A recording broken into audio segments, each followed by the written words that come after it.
بسم الله الرحمن الرحيم. الحمد لله رب العالمين، والصلاة والسلام على النبي صلى الله عليه وسلم وعلى آله وصحبه وسلم تسليما. صلوات الله وسلامه على الأنبياء والمرسلين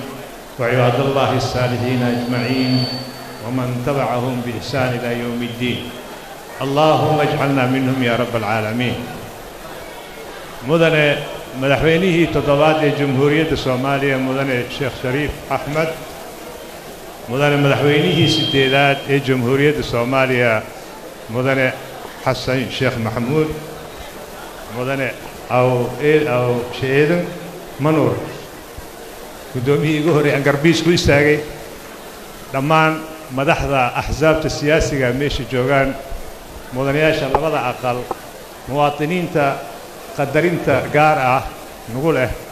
دمانتي نوالالو إيوالالي إيقا قدوم السلام ديران يقدرين قارعة هاتين دين هذا مدحوينيال مدنيال هوري هوران عدكيغا أنكو بيريو دمان عدي همباليدي أو halkan dad badan ka soo tiriyeen ayaan codkayga ku darayaa hambalyo himilo. inta ka bacdi waxaan ammaan iyo bogaadin u jeedinayaa dhammaan axsaabta siyaasiga ee meeshan ka soo qayb gashay, taasoo noo muujinayso bisayl siyaasadeed ku soo kordhay dhaqanka Soomaaliyeed iyo dhaqanka axsaabta. waa lagama maarmaan axsaab siyaasadeed mabaadi' bay ku kala duwan yihiin, laakiin ujeedadooda oo dhan waa isku hal, waa dalkaasi bulshada oo la hormariyo iyo dhaqanka oo la dhowraariyo. waa ku mahadsantihiin, aad baan maartaa idin ku ammaanayaa arrintaa iyada. arrinta xigta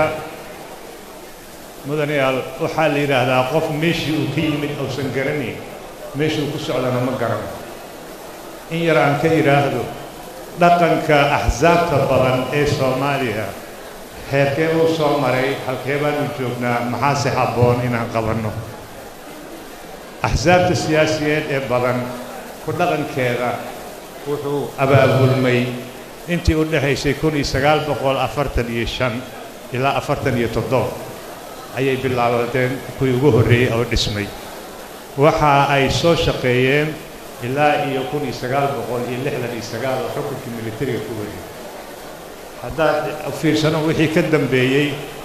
intaas waxay keenaysaa waa muddo ka yar 30 sano, 25 ilaa 26 sano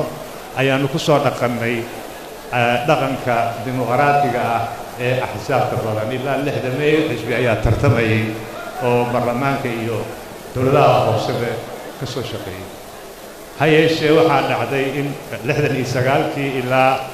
79 wax axsaab siyaasi la yidhaahdo ma jirin, kulligooda waa la laalay.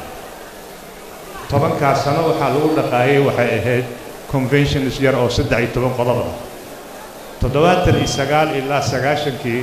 waxaa bilowday xisbi hal keliya ah oo aan mid kale u helin, xisbigii hanti wadaaga gacanka Soomaaliya la oran jiray. 90kii ilaa 2015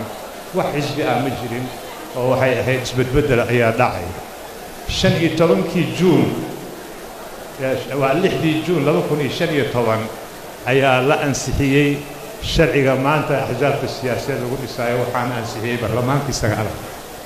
waa ku mahadsan yahay madaxweyne xasan, iguma dhibin markii waa howlmariyay wuu saxeexay, waa ku mahadsan yahay.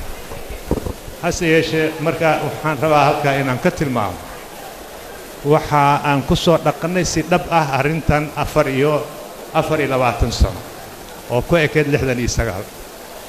intaanoo kale dhan waxaa waaye 50 sano ku dhowaad 49 mulayna 48 wax xisbi siyaasadeed ama dhaqan dimuqraadi oo ah axsaab siyaasadeed ee tiro badan dalka ka jiray ma jirin. waxaa un ahayd burbur iyo si kale loo socdo, qabiilaysigoo zaa'iday iyo mashaakil kale ayaanu ku soo jirnay. alxamdulillaah sanad iyo bar xildhibaano 25 qof ah oo aan u saarnay guddi madax bannaan ayaa ka soo shaqeeyey sharcigan maanta lagu aasaasayo axsaab siyaasadeed. inkastoo uu u baahan yahay toostoosin, haddana waa beeskii oo la bilaabay. arrintaa waxaan u sheegayaa waxay tahay inaan isu turno, isu dulqaadanno. waayo hadda waa juun bishan sanadkan aan ku jirno juun 6deeda ayuu sharcigani 3 jir buu noqonayaa waa 3 jir marka saa daraadeed haddii wadciga maanta aan joogno aad fiiriso aan ku barbar dhignay intii aan soo marnay waxaanu joognaa wadcigii axsaabta siyaasiga ay joogeen 1945 ilaa 47 marka saa daraadeed waxaan u baahannahay axsaabta siyaasadeed oo dhan inay yeeshaan aragti guud oo ay ku midaynayaan dalka ay ku midaynayaan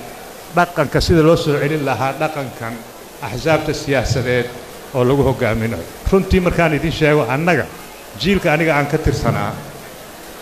ma jirin muddadan aan idin sheegaya oo 50 sano ah haddaan ka reebo tii oo aan ka reebo tii xisbiga hanti wadaagga aan ka reebo ma jirin dalka meel ay uga soo baxaan kaadirka hogaaminta iyo kaadirka siyaasadeed meel ay uga soo baxaan ma jirin jiilka aniga aan ka tirsanaa waxaana soo saaray axsaab siyaasi iskool elementary ama ibtidaa'iga markaan dhiganayo burhaka baan ku dhigtay kontonaadkii bil kasta isniinta ugu dambaysa waxaa noo imaan jiray komitaatada oo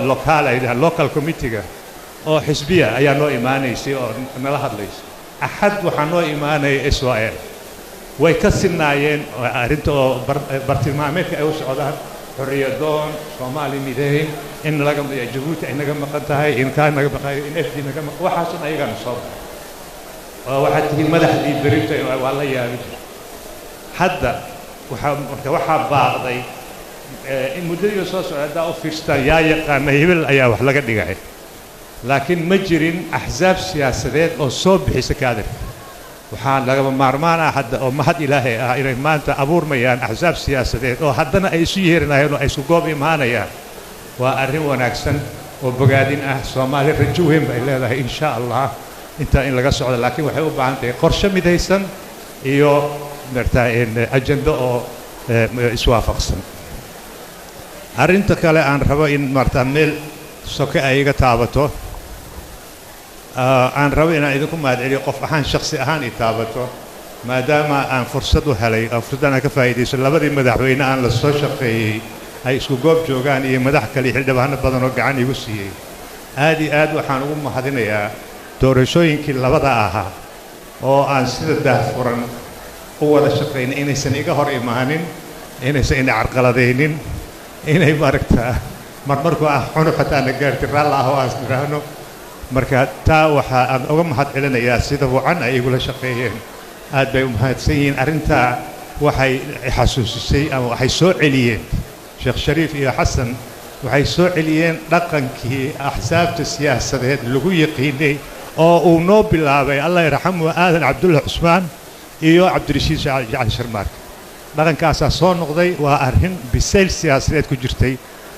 oo ay sameeyeen taas waa ugu mahad celinayaa shakhsiyan anoo ku hadlaaya dhammaan xildhibaanadii oo markaasi jiray baarlamaanka 9aad iyo kuwa 10aadba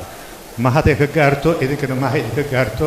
arrintaa ayada ah haddana sheekh shariifa bilaabay inuu wareejiyo waxaa la yidhahdaa culimmadii hore markay dadka xirtooda wax barayaan oo ay khaliifayaan waxay dhahaan orodoo waa khaliifan tahay garbahayga ku istaagay oran jiray garbahayga ku istaag micnaheedu waxaa meesha aan soo gaarsiiyey meel ka shishe gaarsii xasan sheekhna wuu ka sii qaaday oo yani meel ka sii shishe u gaarsiiyey oo carabtii baa masayrtay siday u dhaqmeen markii oo dowladii carabta ay yidhaahdeen Soomaaliya saa u dhaqantay annagana uma dhaqmayno marka intaas arrintaas waa ku mahadinayaa halna waa iga dardaaran oo aan dharo inaan ula dardaarmo dhammaan axsaabta siyaasiga meesha joogaan dardaarankaasi wuxuu yahay lagama maarmaan waaye axsaabta waxaa aragtida xogaa bisaylkaan ugu yaramayna axsaabta mucaaradka iyo muxaafid baa la kala yidhahdaa mucaaradka waa la liidaa ma aha ujeeddada axsaabta siyaasiga iyo garaadka wanaagsan ee axsaab siyaasi ku dhaqankiisa dimuqraadiyada ku dhaqankeeda waxa weeyaan xisbiga xaakimka oo markaas xukunka haya iyo kuwa mucaaradka oo bannaanka ka jooga dhammaantoodii waa inaan ka shaqaynaa inay noqdaan dhaqan dimuqraadi ah iyo tiir ka mid ah tiirarka siyaasadeed ee dimuqraadiga inaan u aqoonsano oo ay noqoto kulligood inay meel wada jeedaan marka taa daraaddeed mudanayaal maanta axsaab siyaasadeed inaad tihiin oo xukunka aan ahay laakiin berritu markaad qabataan min fadlakum aqoonsigaasi ha jiro yani markaad xaakim noqotona caburin iyo mashaakil iyo la dagaalan iyo inaad naga joojisaan ayaan idinka rajaynaya arrintaas iyo arrimaha noocaas oo kale inaan magaciisa la fiirin in marta laga digtoonaado waayo waxay keenaysaa annagu waxaan ogolaanay waxaan dirito positive la yidhaahdo 1960 gobonnimada awoodaha gobonnimada oo saddexda laamood oo si siman loogu qeybiyo oo ah awoodda sharci dejinta awoodda laanta fulinta iyo awoodda garsoorka saddexdaasaa la isku yidhaahdaa awoodaha gobonnimada waa ku siman yihiin madaxweynaha ma xukumo waxa weeyaan dasaatiirta caalamka ayaa waxay u qorteen in madaxweynaha maamuus ahaan madaxa dawladda maadaama uu yahay uu matalaaddaa sameeya maaha inuu xukumayo kulligood waa siman yihiin gobonnimada saddexdaasaa wadaagta ha layska ilaaliyo yaan loo horseedin in saddexdaa awood hal gacan ay ku aruurto dhibaatada ugu weyn weeyaan hal gacan hadday ku aruurto waxaa waaye waa recipe for disaster waxaa waaye hubaal dalkaas inuu burburayo haddii dha isku aruurto waayo markii ugu horraysay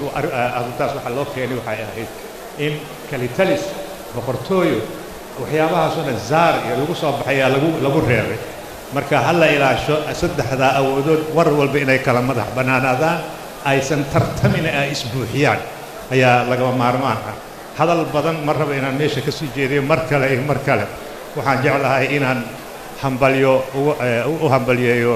dhammaan axsaabta siyaasiga oo meesha wada yimaadeen is-afgaradka ay qabaan si gaar ana ugu hambalyeeyo himilo qaran iyagana waxaan leeyahay hambalyo ilaahay garabkiina ha galo hoggaan wanaagsan alla idinka dhigo dhammaantiin axsaab siyaasigeed wassalaamu calaykum waraxmatullahi wabarakatu